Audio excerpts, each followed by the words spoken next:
So consider the following countries: UAE, France, Germany, Singapore, Bangladesh. It's a current affairs based question anamata. How many countries amongst the above are there other than India where international merchant payments are accepted under UPI?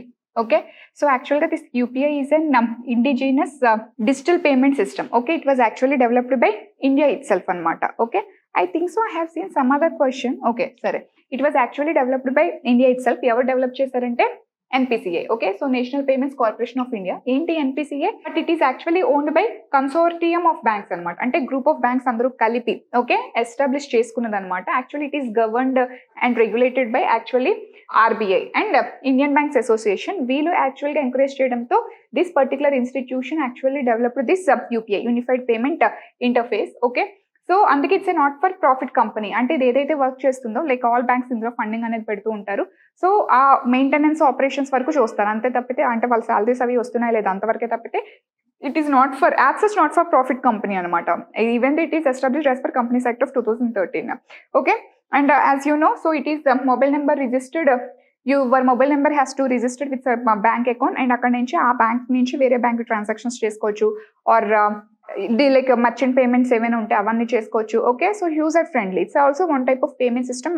Just 1 minute before మనం NEFT, IMPS, RTGS, it is also one type of payment system. But it is a revolution. Why? Because it's a mobile application. ఇప్పుడు వరకు మనం చూసిన demand draft అవ్వచ్చు, లేకపోతే check అవ్వచ్చు, these are not access mobile applications అనమాట. But ఇది normal mobile application. Okay, అయితే ఇది as it was developed by India. యాక్చువల్గా దీని రూట్స్ అనేది ఆల్ ఓవర్ వరల్డ్ కూడా ఎక్స్పాండ్ చేద్దామని చూసాం and it was actual adapted by some of the countries. అందుకని అది న్యూస్లో వచ్చి రావడం జరిగింది. ఏ కంట్రీస్ అడాప్ట్ చేసుకున్నాయి అన్న దాని మీద యాక్చువల్గా క్వశ్చన్ ఇచ్చాడు. It's pure current affairs based question. 7 countries adopt చేసుకున్నాయి. Okay, as of now. So మన చుట్టుపక్కల ఉన్నవే. సో జనరల్గా అపార్ట్ ఫ్రమ్ మన సరౌండింగ్ కంట్రీస్ కాకుండా ఒక ఫ్రాన్స్ ఒకటి అడాప్ట్ చేసుకుంది. అండ్ ఇప్పుడు మొన్న 2025 ఆఫ్టర్ చూస్తే some other countries also willing to adopt this UPA system అనమాట. So Nepal, Bhutan, other than surrounding కాకుండా ఫ్రాన్స్ ఒకటి. ఓకే, సో మనకి ఎక్కువ ఎఫ్టీఐస్ వచ్చే Mauritius, Singapore, okay, next Sri Lanka and finally UAE అనమాట. 7 countries okay have adopted India's UPA system. How many of them అన్నాడు. So UAE yes, France ఉంది, Germany లేదు, Singapore ఉంది, బంగ్లాదేశ్ లేదు. సో 3 and 5 లేదు, only 3 option. So B option only 3. Okay, yes. So next 70th question. So consider the following statements about PM Surya Ghar Muft Bijli Yojana. Okay, so ఎలక్షన్స్కి ముందు వచ్చిన interim బడ్జెట్లో యాక్చువల్లీ ఈ scheme it's the most important scheme. It's an expected question. ఎందుకంటే right now solar energy, okay, so మనకి renewable targets కూడా ఏవైతే ఉన్నాయో, ఓకే, ఎనర్జీ ఎమిషన్స్, దానికి సంబంధించి సోలార్ ఎనర్జీ మీద ఇన్ ఇండియాకి ఇనిషియేషన్స్ తీసుకుంటుంది ఇంటర్నేషనల్ సోలార్ అలయన్స్ ఇవన్నీ. సో దాని మీద స్కీమ్ ఇది రెసిడెన్షియల్ సెక్టర్లో స్కీమ్ కాబట్టి ఖచ్చితంగా ఈ స్కీమ్ చదవాలి యాజ్ పార్ట్ ఆఫ్ స్కీమ్స్ కింద. Okay, so see here just ఒక ఓవర్వ్యూ చూస్తే, so Pradhan Mantri Surya Ghar Muft Bijli Yojana. So actually ఇది 2024 ఫిబ్న బడ్జెట్లో యాక్చువల్గా ఇంట్రడ్యూస్ చేయడం జరిగింది. ఈ స్కీమ్ మాట్లాడడం జరిగింది ఫస్ట్ టైం. అండ్ ఇది ఎప్పటికల్లా ఇంప్లిమెంట్ అవ్వాలి? 2026-27 కల్లా ఇంప్లిమెంట్ అవ్వాలి. వీళ్ళ యొక్క మేజర్ టార్గెట్ ఎంత? 1 crore హౌస్ హోల్డ్స్కి సోలార్ రూఫ్ టాప్ ఇన్స్టాలేషన్స్ అనేవి కంప్లీట్ అవ్వాలి. సో అయితే మార్చ్ 2025 కల్లా మినిమం 10 lakh ఎక్సీడ్ అవ్వాలి. 2024నే కదా వాళ్ళు యాక్చువల్గా ప్రాజెక్ట్ స్టార్ట్ చేశారు, ఐ మీన్ బడ్జెట్లో అనౌన్స్ చేశారు. సో 2025 కల్లా అంటే నెక్స్ట్ 1 year కల్లా 10 lakh ఇన్స్టాలేషన్స్ కంప్లీట్ అవ్వాలి, ఎక్సీడ్ అవ్వాలి ఇన్ఫ్యాక్ట్. అండ్ October 25 కల్లా 20 lakh ఇన్స్టాలేషన్స్ కంప్లీట్ అవ్వాలి. అండ్ మార్చ్ 26 కల్లా 40. And by what ever it is March 2027 కల్లా 1 crore solar roof top installations అనేవి కంప్లీట్ అవ్వాలి అని చెప్పేసి వీళ్ళు మేజర్గా టార్గెట్ పెట్టుకున్నారు. అంటే 1 crore హౌస్ హోల్డ్స్కి సోలార్ రూఫ్ టాప్ ఇన్స్టాలేషన్స్ అనేవి కంప్లీట్ చేయడం అనేది ఈ స్కీమ్ యొక్క మేజర్ ఎజెండా అనమాట. Okay, so it is the world's largest domestic roof top solar initiative. And 2027 కల్లా ఎంత 1 crore హౌస్ హోల్డ్స్కి సోలార్ రూఫ్ టాప్ ప్యానల్స్ అనేది ఇన్స్టాలేషన్స్ చేయాలి.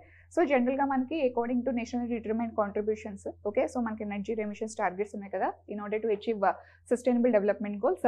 సో అందులో ఏంటంటే మనకి మన ఎనర్జీ రిసోర్స్లో 500 GW should be from renewable energy resources అనమాట. సో అందులో 280 GW should be from solar power. Okay, so దీన్ని మనం అచీవ్ చేయాలి అంటే సో రెసిడెన్షియల్ సెక్టర్ కింద ఆల్మోస్ట్ 30 GW అనేది మనం అచీవ్మెంట్ అనేది త్రూ రెసిడెన్షియల్ సెక్టర్ ఈ స్కీమ్ ద్వారా అచీవ్ చేద్దామని చెప్పేసి అనుకుంటున్నాం అనమాట. Okay, so like renewable energy టార్గెట్స్లో 280 ఫ్రమ్ సోలార్ ఎనర్జీ అనేది it's a big target, almost 56%. So residential sector is contributing to 30% అనమాట అందులో. ఓకే, సో దీనివల్ల గవర్నమెంట్కి కూడా ఓకే ఈ ఇనిషియేషన్ ద్వారా ఆల్మోస్ట్ ప్రతి సంవత్సరం కూడా 75,000 crore అమౌంట్ అనేది తగ్గుతుందంట ఎలక్ట్రిసిటీ ఆపరేషన్స్ విషయంలో. Okay so huge savings it can divert its for other capital ఎక్స్పెండిచర్కి దేనికైనా అది యూజ్ చేయొచ్చు. ఎస్ సో అండ్ దీని ఇన్స్టాలేషన్స్ అంటే ఇట్స్ అ హ్యూజ్ కాస్ట్ కదా. యాక్చువల్గా the panels are not so cheap, actually it was a huge cost. So అందుకని ఏంటంటే in order to encourage people actually it is providing subsidy అనమాట. So it is providing 40% subsidy అనమాట. ఎలా ఇస్తారు ఈ subsidy? It depends on the capacity, what capacity you will be installing. So జనరల్గా నీ conception ఎలా ఉంటుంది? ఫర్ ఎగ్జాంపుల్ నీ కన్సెప్షన్ అనేది 0 to 150 units మధ్యలో ఉందనుకోండి. Okay so it's better for you to install 1 to 2 kilowatts అనమాట. ఓకే అంత ఇన్స్టాలేషన్ కెపాసిటీ సరిపోతుంది. సో దానికి నీకు మ్యాక్సిమం 30,000 to 60,000 సబ్సిడీ ప్రొవైడ్ చేయడం జరుగుతుంది అనమాట. ఓకే సో 150 to 300 units మధ్య నువ్వు కన్సప్షన్ చేస్తే నీకు 2 to 3 kilowatt ఇన్స్టాలేషన్ సరిపోతుంది. దానికి గవర్నమెంట్ ఇచ్చే సబ్సిడీ 60 to 78,000 సబ్సిడీ.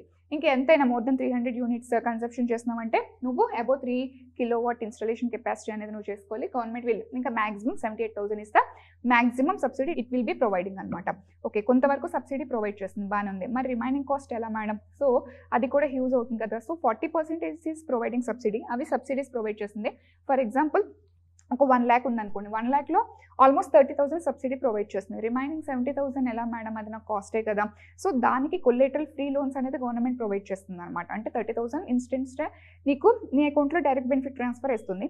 ఆ రిమైనింగ్ 70,000 ఏం చేస్తుందంటే లైక్ నీకు కొలేటరల్ ఫ్రీ లోన్స్ అనమాట. ఓకే నువ్వు ఎటువంటి ఏది లేకుండా నువ్వు లోన్ తీసుకొని రావచ్చు. అండ్ దానికి 7% ఇస్ ద ఇంట్రెస్ట్ రేట్ అనమాట, concessional interest rate 7%, very low rate of interest రేట్కి నీకు ప్రొవైడ్ చేస్తుంది. అంటే నీకు ఎటువంటి కాస్ట్ అనేది ఇబ్బంది పడకుండా సో 40% సబ్సిడీ ప్రొవైడ్ చేసి రిమైనింగ్ ఏంటంటే కొలేటరల్ ఫ్రీ లోన్స్ అనేది ప్రొవైడ్ చేయడం జరుగుతుంది అనమాట.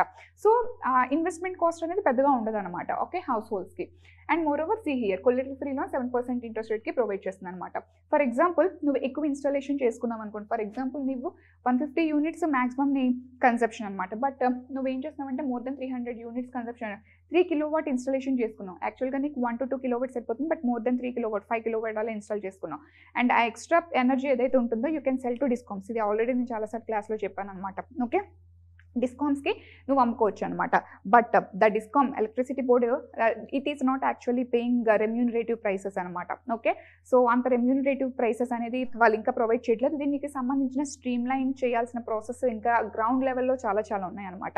యాక్చువల్గా మనం ఎలక్ట్రిసిటీ బోర్డ్స్కి అమ్మొచ్చు. ఫర్ ఎగ్జాంపుల్ 100 units ప్రొడ్యూస్ చేసాం అనుకుందాం. Okay 100 units of electricity production జరిగింది అనుకుందాం. ఫర్ ఎగ్జాంపుల్ 1 month మనం ఎంత కన్సూమ్ చేసాం? Okay for example 20 units consumption చేసాం, but production capacity 80 units. So ఆ extra 80 units I can sell to electricity board and has to pay to me. అది ఎవరికైతే use ఉంటుందో వాళ్ళకి అది ఇచ్చుకుంటుంది.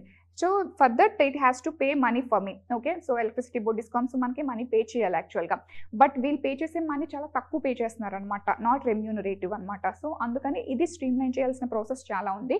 ఓకే బట్ మేబీ దీని మీద కూడా పాలసీస్ వస్తాయి అనుకో, how much they will pay ఏంటనేది. అయితే you can sell it to discoms అనమాట. ఓకే అండ్ ఇప్పుడు మనం ఏదైతే ఈ solar panels roof top solar panels installation చేస్తామో దీని యొక్క మ్యాక్సిమం లైఫ్ టైం ఎంతంటే 25 years అనమాట. ఈ 25 yearsలో సోలార్ ప్యానల్స్ ద్వారా ఎలక్ట్రిసిటీ జనరేట్ చేయడం వల్ల ఓకే ఇండియా ఇంత క్లైమేట్ చేంజ్ విషయంలో ఓకే ఎన్విరాన్మెంటల్ కన్జర్వేషన్లో సో జనరల్గా it can able to see here 720 million tons of carbon dioxide అనేది రెడ్యూస్ చేయొచ్చు, అంత ప్రొడక్షన్ అనేది రెడ్యూస్ చేయొచ్చు అనమాట. సో నెట్ జీరో ఎమిషన్స్ టార్గెట్ని అచీవ్ చేయడానికి ఇట్స్ ద బెస్ట్ మెథడ్ అనమాట. చెప్పాను కదా 30 gigawatts ఆఫ్ ఎలక్ట్రిసిటీ అనేది ప్రొడక్షన్ జరుగుతుంది సోలార్ రూఫ్ టాప్ ఇనిషియేషన్ ద్వారా. So even net zero emissions టార్గెట్ని కూడా ఇన్ ఆర్డర్ మన సస్టైనబుల్ డెవలప్మెంట్ గోల్స్ని కూడా అచీవ్ చేయడానికి it is one of the way అనమాట. Okay and it is also creating a lot of jobs okay ఈ ఫీల్డ్లో. So almost 17 lakhs direct jobs అనేది క్రియేట్ చేస్తుంది. ఎందుకంటే ఇప్పుడు ఇవన్నీ ఇన్స్టాల్ చేయాలంటే హ్యూజ్ మ్యానుఫ్యాక్చరింగ్ అనేది జరగాలి. సో ఆటోమేటిక్గా మ్యానుఫ్యాక్చరింగ్ తర్వాత ఈ logistics supply chains okay so production జరిగిన తర్వాత సప్లై చైన్ తర్వాత దాన్ని తీసుకొచ్చి ఇన్స్టాలేషన్స్ వాటి ఎలా ఆపరేట్ చేయాలి, వాటిని మళ్ళీ తర్వాత maintenance issues. So a lot of direct jobs అనేవి ఆల్మోస్ట్ 17 lakh డైరెక్ట్ జాబ్స్ అనేవి ఇందులో క్రియేట్ అవ్వడం జరుగుతుంది అనమాట. ఓకే సో అయితే బట్ ఇష్యూస్ ఏంటంటే ద పీపుల్ ఓకే ఇది యాక్చువల్గా కొత్తది కాబట్టి సో ఈ సోలార్ ప్యానల్స్ ఇవన్నీ సో దీని మీద ఇంకా స్కిల్ పవర్ అనేది అంటే man power skilled man power అనేది మన దగ్గర లేరనమాట. ఓకే అందుకే నేను అది సెమీ స్ట్రక్చర్డ్ అని చెప్పేసి రాశాను అనమాట. Okay so quality of installations the installation plays a very important key role. For example మీరు చూడండి ఏసీ ఇన్స్టలేషన్ చేసేటప్పుడు అవిని కరెక్ట్గా ఇన్స్టలేషన్స్ చేయాలి, లేకపోతే ఇన్స్టలేషన్ కరెక్ట్గా చేయలేదనుకోండి సో ఆటోమేటిక్గా మీకు ఏమవుతుంది ఆ మెయింటెనెన్స్ విషయంలో ఆ ఏసీ కూలింగ్ అనేది పోతూ ఉంటుందా సేమ్ థింగ్ అనమాట. ఈవెన్ ఓరియంటేషన్ ఎలా ఉండాలి ఇన్స్టలేషన్ సో ఇవి స్కిల్ ఉండాలన్నమాట ఇన్స్టాలేషన్స్ చేసేటప్పుడు. అయితే మన దగ్గర ఇంకా స్కిల్ ఓరియంటేషన్ అనేది లేదనమాట. సెమీ స్ట్రక్చర్డ్గా ఉంది. Lack of proper designing orientations అనేవి ఇంకా లేవు. సో దీనికోసం ఏం చేశారు? Okay, see here semi structured. So skilled manpower లేరు కాబట్టి so finally to ensure sufficient teams, okay, so better consumer experience kosam and to ensure sufficient teams, so we need skilling and capacity building anedi kavali. Okay, so దీన్ని ensure చేయడానికి కోసం so యాక్చువల్గా మనకి ministry of new and renewable energy, okay, they started it is a sub component of the scheme అనమాట. Okay, so ఈ scheme కింద it's a capacity building component అనమాట. Okay, ఇన్స్టాలేషన్స్లో subsidy ఉంది ఇవన్నీ, అలాగే కెపాసిటీ బిల్డింగ్ కాంపోనెంట్ అనమాట ఇది.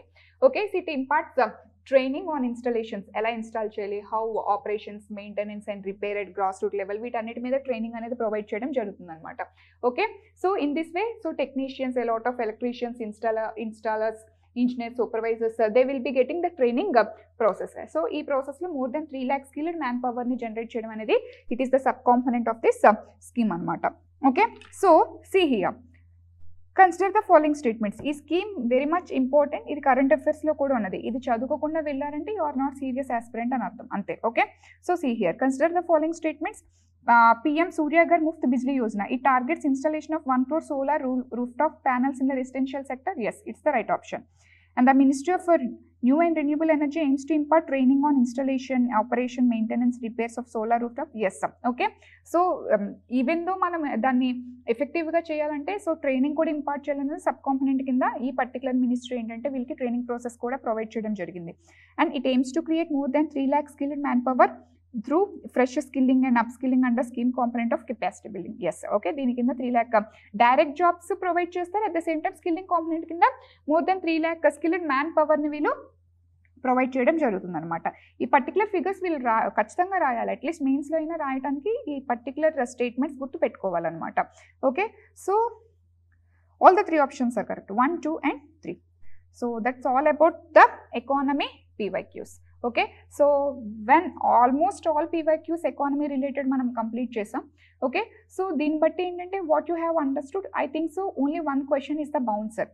మీకు తెలియలేనిది, ఓకే, సో లైక్ అంత స్పెసిఫిక్గా లైక్ కస్టమ్ డ్యూటీస్కి సంబంధించిన డిఫరెంట్ ఆర్గాన్స్ ఏవైతే ఉంటే జనరల్ క్లాసెస్లో మనం మాట్లాడడం అనమాట.